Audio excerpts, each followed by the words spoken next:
Vous voyez, au fur et à mesure, ça a diminué, mais les coups de pouce au SMIC, ça n'a jamais tué l'économie, c'est bien le contraire. Si on était provocateur, ce que nous ne sommes pas, on ne vous aurait pas proposé un rapport, on vous aurait proposé d'augmenter de suite le SMIC de 200 €, et puis après de faire un rapport comme on fait pour l'ISF. On l'a supprimé en quelques minutes, et puis maintenant on va évaluer. Mais sur cette question-là, Madame la Ministre, il y a deux visions économiques sur l'augmentation du SMIC. Il y a la vôtre, et elle est respectable. Parce que vous dites, si on augmente le SMIC, ça va plomber l'économie, ça va plomber notre compétitivité, on connaît ça. Mais il faut aller au bout. Parce que ceux qui soutiennent ça disent, y compris, il ne faut pas de salaire minimum. Ils sont même sur cette question-là.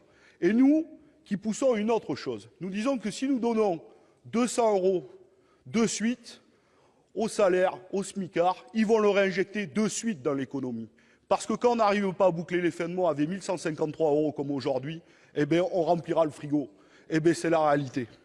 Et puis, pour détendre un peu l'atmosphère et vous dire que c'est possible, il y a l'Espagne qui est en train de le faire, plus 22%. Il y a le Portugal, plus 3,5% aujourd'hui. Et ils réduisent, y compris leur déficit public aujourd'hui, et ils réduisent le chômage. Mais aussi, il faut le dire, c'est arrivé déjà en France. Et ça n'a pas plombé l'économie. Souvent on cite 1968 avec la hausse du SMIC de 35%.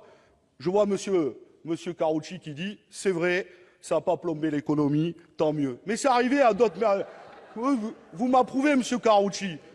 Vous le savez ici, vous êtes bienvenus sur ces bancs, parce qu'on défend souvent la même chose. Mais c'est arrivé à d'autres moments de l'histoire. Je finis. En 1981, quand le président Mitterrand est arrivé, plus 10%. Mais c'est arrivé aussi quand M. Chirac, en 1995, est arrivé à la présidence, plus 4%.